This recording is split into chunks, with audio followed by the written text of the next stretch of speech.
Salut à tous, c'est Hugo de la chaîne NSS et vous savez, c'est pas le premier tuto que je fais sur les hologrammes, c'est même le troisième. J'avais expliqué comment vous mettre vous-même en hologramme à partir d'un fond vert. J'avais fait un autre type d'hologramme entre guillemets qui faisait simplement flotter un écran en l'air, donc c'est un petit peu similaire à ce qu'on va faire aujourd'hui, mais aujourd'hui on va travailler beaucoup plus en profondeur, on va vraiment donner un aspect d'hologramme et surtout on va travailler aussi la lumière. Autrement dit, l'hologramme produit de la lumière et forcément elle va se répercuter sur vous.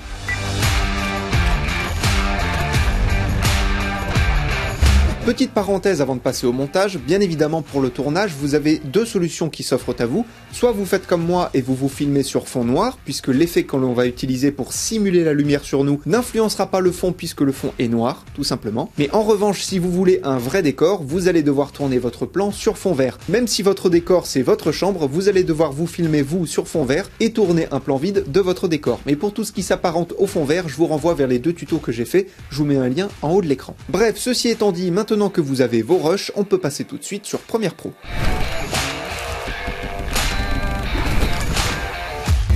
Juste avant de commencer, un tout petit message, les infos que je vais vous donner, et je pense notamment à la colorimétrie, sont des informations pour un hologramme bleu. Bien évidemment, si vous voulez faire un hologramme d'une autre couleur, vous allez devoir adapter selon ce que vous voulez. Les deux premières choses que l'on va faire, c'est premièrement mettre le plan du sujet dans la timeline. Alors comme vous le voyez, mon plan est déjà dans une séquence imbriquée, c'est simplement puisque à l'intérieur de cette séquence, j'ai fait des modifications, notamment au niveau de la colorimétrie, également au niveau du fond noir. D'ailleurs, si vous voulez apprendre à faire un fond noir uni comme ça, je vous mets un tuto en haut de l'écran, et j'ai donc imbriqué ce plan dans une nouvelle séquence pour n'avoir aucun effet, si ce n'est ceux de base. Et à côté de ça, vous allez importer l'écran ou la vidéo ou l'image que vous voulez incorporer dans votre hologramme, et on va venir faire quelques petites modifications déjà dessus. Et deuxièmement, vous allez placer dans votre timeline l'écran que vous avez enregistré, ou la vidéo, ou l'image, ou l'objet, ce que vous voulez mettre dans votre hologramme, et on va venir faire quelques petites modifications déjà sur celui-ci. Premièrement, on va venir recadrer notre image, puisque les petits boutons du téléphone ainsi que les informations du haut d'écran,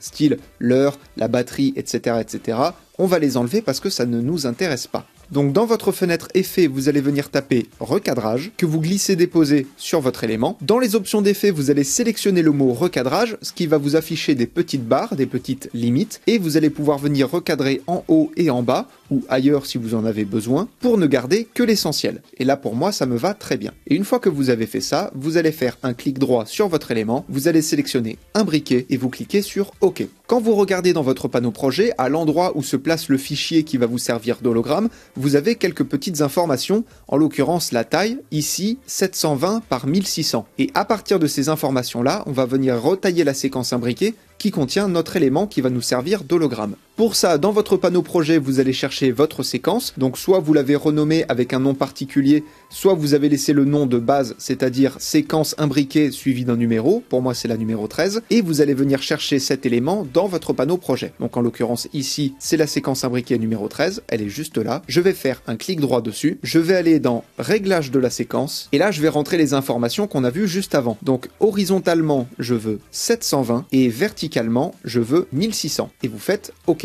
Là, il va vous mettre un petit message qui vous indique que les prévisualisations vont être supprimées si vous changez la résolution de la séquence, mais étant donné qu'on n'a pas fait de prévisualisation, c'est pas du tout important. Et même si vous faites un rendu, ce n'est pas grave, vous le refaites juste derrière. Et vous faites OK. Donc maintenant, quand on rentre dans notre séquence imbriquée, on voit que la séquence est à la taille de notre fichier. Bien évidemment, ça ne touche pas les bords ni en haut ni en bas, puisqu'on a fait du recadrage. Tout ça, ça sert simplement à avoir un élément plus ergonomique et plus simple à travailler. À partir de là, vous pouvez fermer votre séquence, donc vous cliquez sur la petite croix et vous vous retrouvez dans votre séquence principale. Et si, comme moi, votre élément est un petit peu trop gros, dans les options d'effet, je vous invite à réduire l'échelle. Pour ma part, je vais la passer à 60 et comme ça, on retrouve quelque chose de correct. À partir de là, il va falloir synchroniser l'écran avec le sujet. Pour y voir un petit peu mieux, on va déjà réduire l'opacité de notre écran en le passant de 100 à 60%. Je vais le décaler un petit peu sur la gauche pour y voir un peu mieux. Et là, donc, il faut que les mouvements que vous faites sur votre écran soient exactement les mêmes que ceux que vous êtes en train de faire en vrai. Donc, en l'occurrence, là, comme on va le voir, je vais balayer vers la gauche et l'écran va balayer vers la gauche. Je vais sélectionner une image et ça va me le mettre en grand en même temps. Et ensuite, je vais faire défiler l'écran vers le haut et ça se fait exactement en même temps. Donc ça, c'est un petit raccord très simple que vous allez devoir faire. Mais en toute logique, si vous avez bien fait votre tournage, les mouvements que vous avez fait en vrai, vous allez faire exactement les mêmes sur votre écran. Si vous vous avez choisi d'utiliser une vidéo ou une image pour votre écran, tout du moins pour votre hologramme,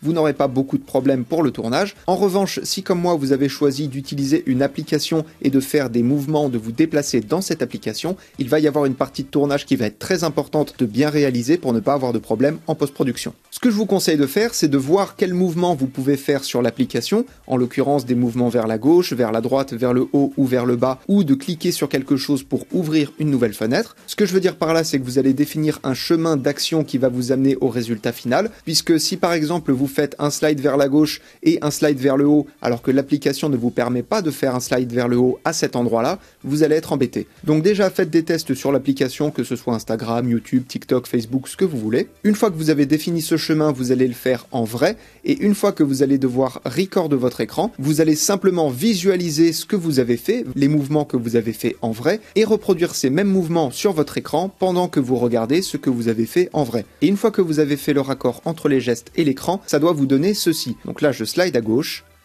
je clique sur l'image, et je balaye vers le haut. C'est globalement ce que vous devez avoir pour votre vidéo également. Maintenant, vous allez retourner votre écran, puisque là, l'écran est vers vous, le spectateur, alors qu'il devrait être vers le sujet. Pour ça, vous allez retourner dans votre fenêtre Effets, et vous allez taper 3D. Et vous glissez déposer l'effet 3D simple sur votre hologramme. Alors en l'occurrence, les paramètres que vous allez rentrer dans l'effet 3D simple vont être vraiment personnels pour votre situation, puisque vous n'allez pas forcément avoir la même orientation que moi, donc ça, ce sera à voir selon vos besoins. Mais pour ceux qui ne connaissent pas l'effet 3D simple, vous avez deux rotations, une horizontale et une verticale, qui simplement vont vous permettre d'orienter votre écran vis-à-vis de votre sujet pour faire correspondre le regard du personnage par rapport à ce qu'il est censé justement regarder. Donc je vais rentrer mes petits paramètres, et maintenant comme on le voit, l'écran est retourné, il est vers le personnage, vers le sujet, et il est bien orienté vis-à-vis du téléphone qu'on voit juste en dessous, et vis-à-vis de là où je regarde. L'effet 3D simple, comme la 3D en général, que ce soit sur Premiere Pro ou After Effects, c'est assez compliqué, c'est assez délicat quand on commence à peine à y toucher,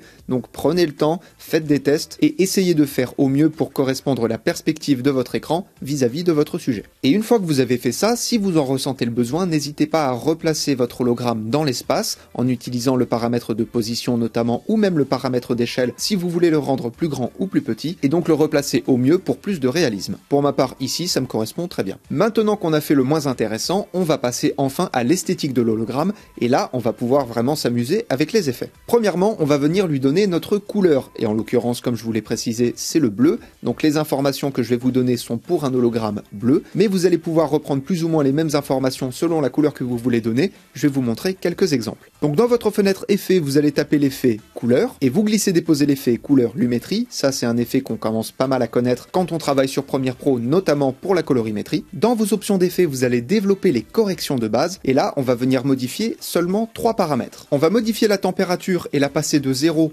à -300, c'est-à-dire le minimum du minimum. On va augmenter l'exposition et la passer de 0 à 3 et on va baisser le contraste et le passer de 0 à -150, c'est-à-dire le minimum. Donc là, c'est si vous voulez un hologramme bleu. Mais je vais vous donner 3 autres exemples. Si vous voulez un hologramme orange, vous allez passer la température de -300, c'est-à-dire encore une fois le minimum, à 300, donc le maximum. Et là, vous aurez un hologramme orange. Ou alors, par exemple, si vous voulez un hologramme vert, vous allez réinitialiser la température en appuyant sur le petit bouton juste ici. Et vous allez passer les teintes de 0 à -300. Ou alors, si vous voulez un hologramme plus rosé, vous allez passer la teinte de -300 à 300, etc., etc. Et en combinant ces deux effets, en combinant différentes valeurs, vous pouvez créer plus ou moins n'importe quelle teinte. Par exemple, si vous voulez du jaune, vous mettez votre température à 250 et votre teinte à -150 et vous avez quelque chose de jaune. L'idée est simplement de jouer avec les couleurs primaires, mais pour le coup, nous, on va se concentrer sur un hologramme bleu. Ensuite, on va ajouter un effet de courbure pour donner un peu plus de perspective à notre écran. Donc pour ça, dans votre fenêtre effet, vous allez développer les effets vidéo, vous allez aller dans déformation et glisser déposer l'effet lens, distortion ou déformation d'objectif sur votre élément. À partir de là, dans vos options d'effets, vous allez passer l'effet de courbure de 0 à 10 et vous allez décocher la case remplir alpha, donc celle qui est en train de créer les contours juste ici pour justement les faire disparaître. Pour ma part, j'ai rentré une valeur de 10, mais si vous voulez mettre plus ou moins, c'est libre à vous de choisir. Ensuite, on va venir ajouter un effet qui va donner toute la texture visuelle à notre hologramme et c'est également celui qui va faire peut-être un peu ramer votre ordinateur. C'est l'effet onde progressive que l'on va venir taper dans notre barre d'effets. Vous le glissez déposer à nouveau sur votre hologramme et là, comme vous le voyez, avec les paramètres de base, on a déjà un effet qui s'est créé, mais c'est absolument pas ce qui nous intéresse. vitesse. Et encore une fois, les valeurs que je vais vous donner sont personnelles, mais vous pouvez bien évidemment les modifier. Vous allez passer la forme de sinusoïdale à rectangulaire, l'amplitude de 10 à 3, la période de 40 à 3 également, et enfin l'angle de 0 à 90 pour ne plus avoir un effet vertical mais un effet horizontal. Si vous voulez bien vous rendre compte de l'effet que vous avez créé, je vous conseille de désactiver l'effet 3D simple. Pour ça, dans vos options d'effet, vous remontez à l'effet 3D simple et vous cliquez sur la petite mention FX qui active ou désactive justement l'effet en question. Et un autre moyen de bien voir ce que vous avez créé, c'est de faire un double clic sur le mot programme pour l'ouvrir en grand. Et là, vous voyez tous les petits traits qui ont été créés. Et bien évidemment, quand vous allez lancer votre vidéo, ces traits vont se déplacer vers le haut puisqu'on n'a pas touché à la vitesse. Pour le bien du tuto, personnellement, je vais réactiver l'effet 3D simple. Là, globalement, votre hologramme est terminé, mais on va rajouter un petit effet qui est facultatif, vous n'êtes pas obligé de le rajouter, qui va simplement venir créer des petites déformations numériques de temps en temps. Donc quand vous êtes à un endroit où il ne se passe rien, là en l'occurrence je suis entre deux mouvements, je suis juste après le fait d'avoir sélectionné une image et juste avant le fait de balayer l'image vers le haut, à cet endroit-là je vais rajouter mon petit effet. Donc dans votre fenêtre effet, vous allez taper numérique, donc personnellement je mets juste les 3 premières lettres num, et là vous avez l'effet déformation numérique VR que vous allez glisser déposer sur votre hologramme. Alors à ce moment-là vous allez peut-être avoir un message d'erreur qui va s'afficher avec un bandeau rouge au milieu de votre écran. J'ai fait un tuto pour régler ce problème en l'occurrence, je vous mets un lien en haut de l'écran. Donc l'effet déformation numérique, une fois qu'on l'a glissé sur notre vidéo, comme vous le voyez, ça va venir nous créer des déformations numériques. Jusque là, c'est pas une grosse surprise, mais on va venir animer cet effet pour le rendre plus intéressant. Donc placez votre tête de lecture à l'endroit où vous voulez, activez le chronomètre de amplitude principale et mettez sa valeur à 0, avancez de 2 images, augmentez l'amplitude principale de 0 à 20, avancez encore de 2 images et remettez la valeur à 0. Avec la petite barre horizontale que vous voyez juste ici, on va venir zoomer sur nos images clés. À côté du paramètre amplitude principale, on va cliquer sur la petite flèche pour développer les petites poignées qui vont nous servir à lisser notre effet. Je vais même zoomer encore un peu plus. Et là, vous allez sélectionner votre image clé de gauche, sélectionner la petite poignée de gauche et la tirer vers le bas et vers la droite pour créer un premier effet de vague, une première montée. Puis vous allez sélectionner votre dernière image clé, prendre la petite poignée de droite et la monter en la tirant vers la gauche pour avoir au final sur la première ligne un effet de vague et sur la deuxième ligne un effet de zigzag. Ce que l'on vient de faire, c'est qu'on a lissé notre effet pour faire un départ lent, un milieu rapide et une arrivée lente. Et une fois que vous avez fait ça, vous allez pouvoir sélectionner vos images clés, faire CTRL-C, vous placer à un autre endroit dans votre timeline, faire CTRL-V, et là ça vous duplique simplement l'animation que vous avez faite juste avant, et ça vous pouvez le dupliquer autant de fois que vous voulez, mais personnellement 2 fois je trouve que c'est largement suffisant. N'hésitez pas à faire un rendu de temps en temps, puisque là comme vous le voyez la barre de progression est rouge, ce qui fait que les effets mangent pas mal de ressources, donc quand vous allez vouloir regarder votre résultat final, faites un rendu pour alléger un petit peu le travail pour Premiere Pro, vous aurez un rendu en meilleure qualité, vous n'aurez pas de lag, bref, ce sera mieux pour tout le monde. Et pour ceux qui ne savent pas comment faire un rendu, quand votre barre de progression au-dessus de votre timeline est rouge, vous n'avez qu'à appuyer sur la touche entrée de votre clavier, et si la barre est jaune, vous allez en haut de votre écran, dans séquence, et vous cliquez sur l'option rendu de l'entrée à la sortie. Et bien évidemment, quand votre barre est verte, vous n'avez pas besoin de faire de rendu. Et donc, une fois votre rendu terminé, pour l'instant, on a ceci.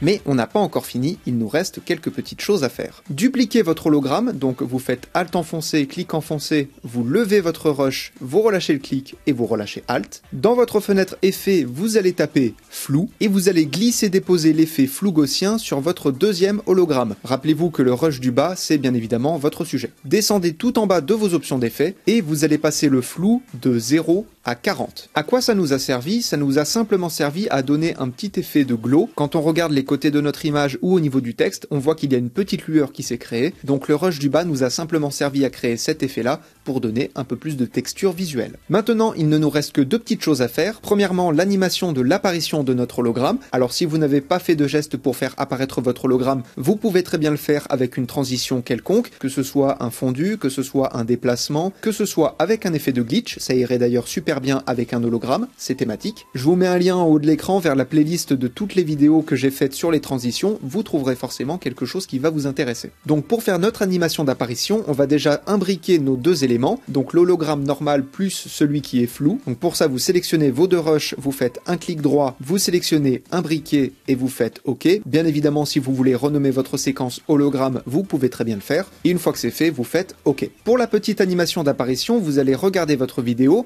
et placer placer des marques. Les marques vont simplement vous servir de repère pour faire votre transition, pour faire votre effet. Là sur le rush, on voit que ma main est prête à balayer l'écran du téléphone, donc c'est-à-dire que c'est à cet endroit-là que je vais placer le début de mon animation, et je vais donc placer une marque. Pour créer une marque, c'est très simple, je vous invite à désélectionner vos rushs en cliquant n'importe où ailleurs dans votre timeline, et ensuite vous allez appuyer sur la touche M. Et au-dessus de votre timeline, vous allez avoir une petite marque qui s'est créée. Si je vous invite à désélectionner vos rushs, c'est parce que sinon la marque va se créer dans votre rush. Je vous montre rapidement, je sélectionne mon hologramme, j'appuie sur la touche M, et là la marque s'est créée dans le rush en lui-même. Mais c'est pas ce qui nous intéresse. Vous avancez un petit peu dans votre vidéo, là on voit que le mouvement est terminé, donc je vais appuyer à nouveau sur la touche M pour créer une seconde marque dans ma timeline, et là on a exactement l'endroit où on va venir créer notre transition. Comme je vous l'ai dit, ça nous sert de repère. Je vais zoomer un petit peu dans ma timeline, je vais me placer sur la première image clé et je vais raccourcir mon hologramme, puisque bien évidemment, juste avant, il n'est pas censé exister. Ça nous sert donc pas à grand chose d'avoir un élément qui commence avant la marque. Dans votre fenêtre effet, vous allez maintenant taper transformation et glisser-déposer l'effet transformation de la catégorie déformation sur votre hologramme. Et là, on va faire quelque chose de relativement délicat, peut-être même plus délicat que la 3D simple. On va venir replacer le point d'ancrage de notre hologramme. Donc dans vos options d'effet, au niveau de l'effet transformation, vous sélectionnez le point d'ancrage. Le point d'ancrage est juste ici. Et quand vous allez déplacer votre point d'ancrage, votre rush va se déplacer également. Et vous allez placer le point resté au milieu à l'endroit que vous souhaitez. C'est très complexe à mettre en place, c'est très complexe même à expliquer pour moi parce que c'est vraiment pas pratique. Il aurait été simplement plus simple d'avoir un seul point que l'on déplace, mais je suppose que chez Adobe, ils savent ce qu'ils font, donc on fait avec. Et une fois que le vrai point d'ancrage est placé à l'endroit que vous souhaitez, alors en l'occurrence, je le place en bas puisque l'animation est censée sortir du téléphone et donc va grandir progressivement depuis le téléphone pour se retrouver au milieu de l'écran. Donc il va être important de faire commencer l'animation en bas de mon hologramme. Encore une fois, ça c'est pour moi selon la manière dont vous allez vous y prendre, libre à vous de faire comme vous voulez, mais une fois que vous avez donc placé le point d'ancrage au bon endroit, vous allez le sélectionner et le placer sur celui qui s'est retrouvé en bas. Autrement dit, votre hologramme a repris sa place initiale, vous avez simplement déplacé le point d'ancrage, c'est pour ça que pour moi, ça aurait été plus simple de faire un seul point à déplacer et que notre image ne bouge pas. Un petit peu comme pour l'effet trajectoire justement. Une fois que vous avez fait ça, vous allez placer votre tête de lecture sur votre deuxième image clé et activer le chronomètre de échelle. Placez votre tête de lecture sur la première marque, passez l'angle d'obturateur de 0 à 180 et ensuite passez la valeur de l'échelle de 100 à 0,1.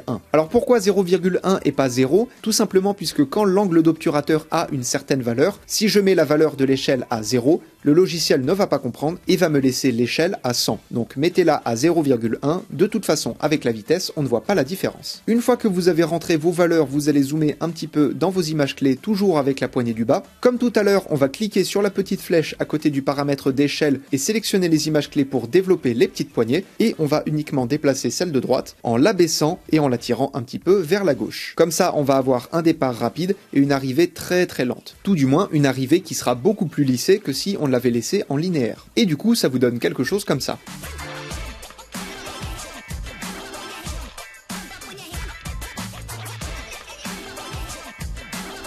Il nous reste une toute petite chose à faire, ça va être l'effet de réflexion sur le personnage, puisque là, vous avez un écran vachement bleu qui est devant vous, donc vous êtes censé avoir une teinte bleue qui va venir sur vous. Dans votre fenêtre effet, vous allez taper couleur et glisser-déposer à nouveau l'effet couleur lumétrie. On va venir faire un masque qui va épouser plus ou moins les formes de notre sujet par rapport au placement de notre écran. Donc en l'occurrence, on va garder plus ou moins cette partie-là de notre sujet, la partie la plus claire qui va être influencée par l'écran. Donc dans les options d'effet, vous cliquez sur l'outil plume de l'effet couleur lumétrie et vous allez commencer à dessiner votre masque. Alors si vous êtes encore novice sur Premiere Pro, c'est peut-être la première fois que vous allez utiliser cet effet. Pour comprendre un petit peu comment ça marche et surtout pour vous entraîner, je vous mets un tuto en haut de l'écran. Là, vous avez donc la forme globale de votre masque qui est créée, donc on suit plus ou moins les courbes de notre sujet. Et comme je vous l'ai dit, si votre sujet est sur fond noir, vous pouvez le faire sur un seul rush, c'est pas un problème, mais si vous êtes sur fond vert, vous allez avoir dans votre timeline deux rushs, un rush avec votre sujet et juste en dessous un rush avec votre décor. Et bien évidemment sur le rush avec votre décor, vous n'appliquez pas cet effet. Vous l'appliquez uniquement sur la vidéo où il y a votre sujet. Dans votre effet couleur lumétrie, on va développer les corrections de base et venir modifier les teintes de notre effet. On va passer la température de 0 à -50, la teinte de 0 à -10 et les blancs également de 0 à -10. Une fois que vous avez rentré ces paramètres, comme vous le voyez, entre la partie qui contient les effets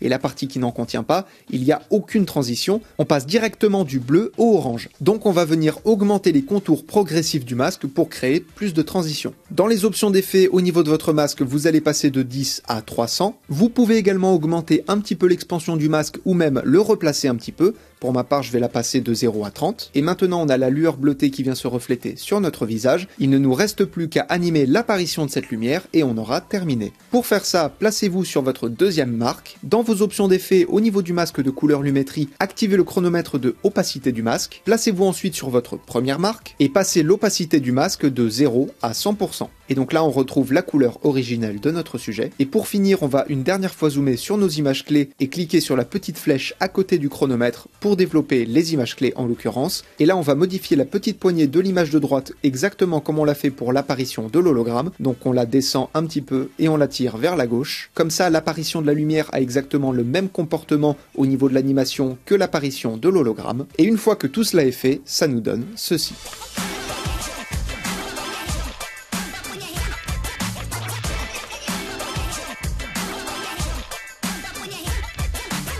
Vous l'avez vu, pour ma part, j'ai choisi de faire un hologramme bleu, puisque pour moi c'est la couleur entre guillemets par défaut d'un hologramme. Je tire sûrement ça de Star Wars d'ailleurs. Personnellement, j'ai choisi de faire apparaître un écran, mais vous pouvez encore une fois faire apparaître ce que vous voulez, que ce soit donc un écran, une vidéo, une photo, une personne, un objet, etc. etc. Mais l'idée était surtout de vous montrer la démarche d'une part pour créer l'hologramme, et d'autre part pour créer la lumière qui vous influencera à cause de l'hologramme. Et en attendant de vous retrouver pour un prochain tuto, apprenez, utilisez et progressez dans vos montages. La plateforme pour me soutenir ainsi que mes 2 comptes Instagram et le serveur Discord sont dans la description de la vidéo. Je vous fais des bisous et à plus.